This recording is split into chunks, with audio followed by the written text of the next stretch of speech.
Good morning, everyone. First of all, I would like to thank you for the invitation to this wonderful conference and to have the honor to speak here as one of the first keynote speakers. My name is Max Mehl. I'm program manager at the Free Software Foundation Europe. And today I would like to talk with you about how to modernize digital public infrastructure by using free software, and share some experiences and some thoughts, and I hope in the panel discussion later we can catch them up. Now I've been asked to quickly introduce the Free Software Foundation Europe and our work. So these are a few of us. We are a happy bunch of people, but there are many more all over Europe and a lot of volunteers who aim for one shared goal. We want to enable people and users to control technology by using free and open source software. So when we speak of controlling technology, or the other way around, how technology is controlling us, I'd like to use a simple, partly sad, partly funny picture for that. Perhaps you know this. This is a simplified scheme of the US nuclear chain of command. So on the very top, most people would think that there's the president, and he has the power to push the symbolic red button to fire up the nuclear weapons, and well, this is really mighty, and he's elected, he's responsible for it. But now we know that there's something else. There's something else. Namely, the engineer or the technology behind it to enable the president pushing the red button. That's another entity that we have to take into consideration. And that's where control of technology comes into play, where we have to think about how we can control technology. Well, we are not bothering about the US nuclear chain of command, but all of us, we know that software plays a very important role in our daily lives, and that we should be aware of that. So, and control of technology happens through using free software through open source. Well, how do we enable people to control their technology? I would say there are roughly 3 pillars of our work at FSFE. One of them is community. We are representing users and developers. We are giving them a voice, and we are building a strong networks of people who can voice their demands to different entities, to the politics, to decision makers. Okay, another pillar is our legal work. We facilitate the world's largest legal network of legal experts, and these are experts from many companies, but also individual experts. And we're hosting a safe place where they can exchange thoughts, where they can solve problems collaboratively, talk honestly with each other, and also create a change in the whole ecosystem. The third pillar is policy. We are pushing free software on different policy levels, from a very small regional level in municipalities and their supporting initiatives, up to the European level, and working together with the European Parliament and the European Commission to create a political change and help with our expertise. And we are also building their collaborative networks of organizations, of individuals, to enable them to raise their demands and to push for free software. Now, how do we do that? What kinds of activities do we exercise to make this possible? I've taken out a few examples, and one of them concerns our thought that we should always have a universal right to tinker. So if we have a piece of technology in our hands and we bought this, we should always be able to tinker with it. This means that we should be able to modify it, to change parameters, to have a look into this technology. And for example, DRM, digital rights management, or how we call it, digital restriction management, makes this impossible. And we educate and raise awareness of the issue that DRM is already far into our society and into our structure. and almost every piece of technology that we can buy, ebook readers and so on. So this is something where we raise public awareness. Another activity is more on the legal field. This is reuse software. That's an initiative where we created simple guidelines for developers, for companies, how they should make their code more reusable by following 3 simple guidelines. So this is again something where we don't stand on our own and where we trying to reinvent the wheel, but this is complementary to a lot of existing solutions that we see in free software compliance, like Fossology and OpenChain. So again, we are trying to work together with a lot of our organizations and initiatives. More on the policy side, we have Safe Code Share. This is targeting the current copyright proposal in the European Parliament. And there we are targeting the Article 13, which may impose upload filters on code hosting platforms, among others. So this may create a lot of issues there, and we are trying to work together with the Commission and people from the Parliament to solve these issues. And on the user side, we have the Free Your Android campaign. So there we are educating and helping users to create or to make their Android phones as much free software as possible. First of all, by just replacing a few apps, and up to the end to create to install a whole new free software operating system, and therefore regain control over technology. Now, these are a few examples, and before going to the 5th campaign that I would like to present today, and the currently largest campaign that we are running, I would like to ask you 3 simple questions. So please raise your hand if one of them applies to you. The first is, do you finance the development of non-free software on a regular basis? Hands up. Do you do that? Oh, I see a few hands. Okay. Next question. Are you forced to do so? Okay. And all of you? Do you pay taxes? Okay, now the hands go up. Okay, I don't know about you. I mean, here there are only a few hands up in the first and second question. But I personally, I could say yes to all of those. And while it doesn't really bother me to pay taxes, and I'm completely fine with people wanting to fund the development of non-free software regularly, the combination of all of these 3 points, that I'm forced by paying taxes to fund the development of non-free software, that is something which really bothers me. And if you feel the same, I have a good message for you, because I think we found a solution and a good way how to solve that.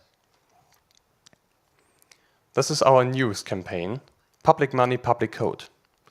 And the demand is really simple. It's saying that code paid by the people should be available to the people. Or put in other words, if it is public money, it should be public code as well. So this is targeting newly developed software, so code which is created by taxes. And we want that this code, which is there created, is put under a free and open source software license to be made available to the people and to drive innovation. Now, let's be brutally honest. This isn't something revolutionary. But there are a lot of people who think it is. We created an open letter which has been signed meanwhile by 17,500 individuals, well, more of them, and a full number of 148 organizations.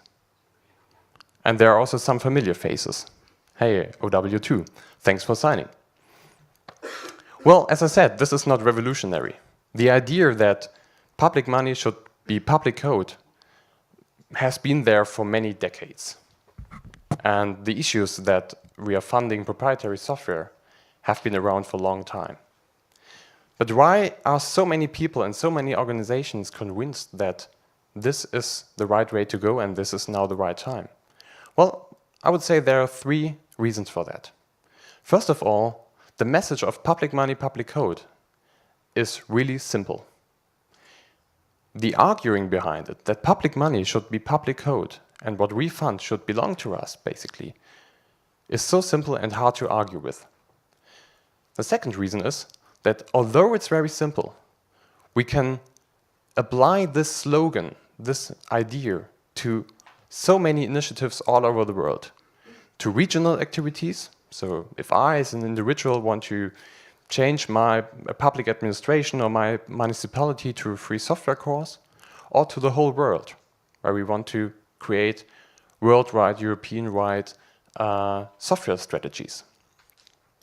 And the third question is that I'm convinced that this is the best time that we ever had to push this topic, because public administrations seem to finally understand the issues that are created by proprietary software. But let's take it a step back. I talked about modernizing digital public infrastructure. What is this? So I'm pretty sure you all arrived today using traditional public infrastructure, by using the bus, by using trains, by driving in your car on public roads, which you funded or which people in this country funded by their taxes.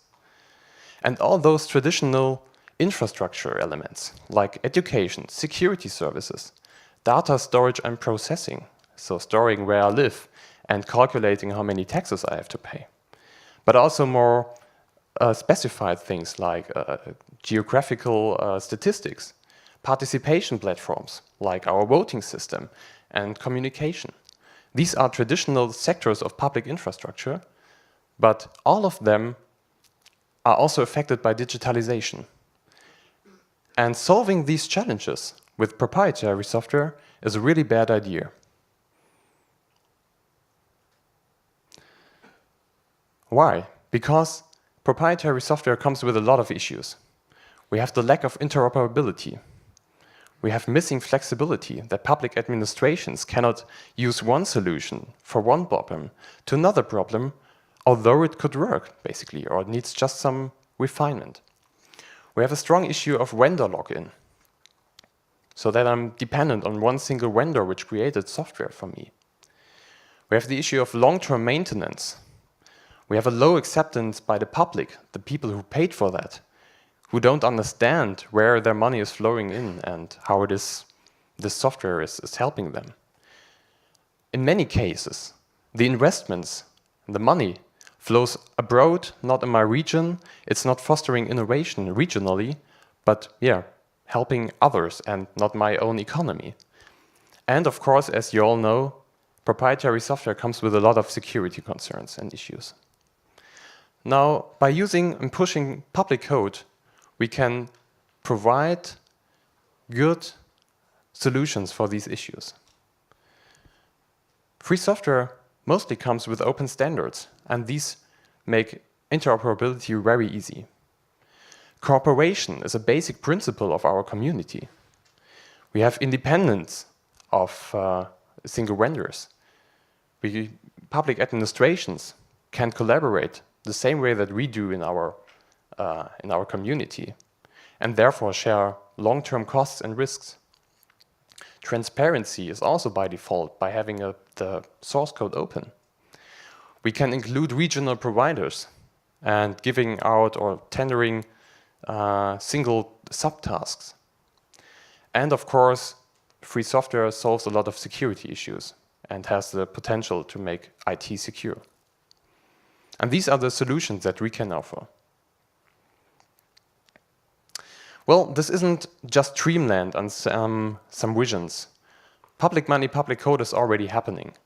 And I would say Barcelona, the Catalan capital, is currently the best example of public money, public code implemented. The city pledged to spend 70% of its annual IT budget, software budget, on open source software. That's a huge number.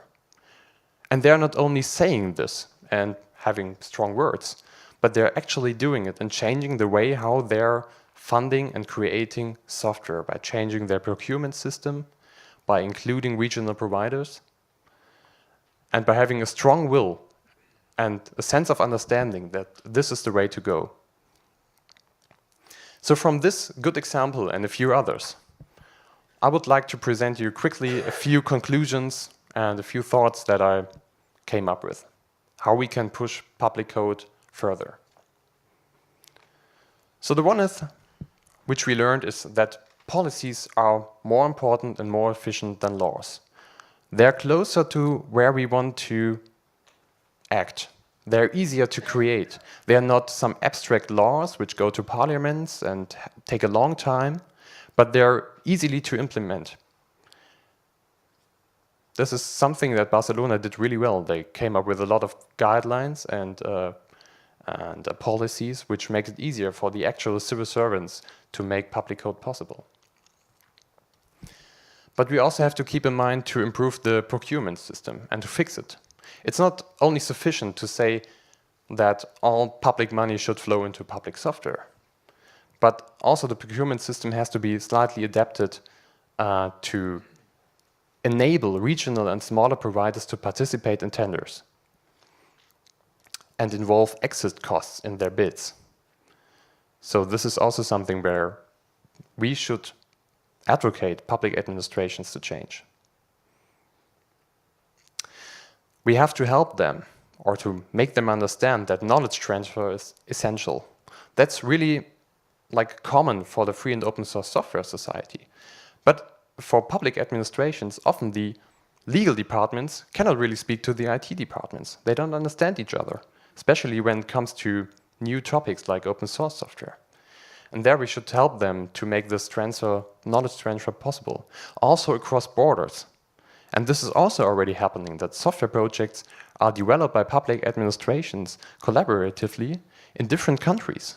And they share a lot of experiences and risks and costs, and also create a good solution for many other public administrations. And last but not least, we should support a cultural change in those public administrations. We have to guide them to understand the principles how modern software development works, to be agile, to collaborate, that I cannot order a software and have it installed and then it's done. It's a continuous process. And these are our tasks, and these are good points that we can bring forward. But well, again, let's be brutally honest. I'm speaking here for the FSFE, and we are just a tiny, tiny puzzle piece in all this play. We cannot change the world on our own. But when I have a look in this audience, I see a lot of potential. I see a lot of people representing organizations and interests. And if we work together, and if we use this time to exchange ideas, to exchange knowledge, to build networks, we can really make a difference. We can start making public money to public code. Thank you for your attendance.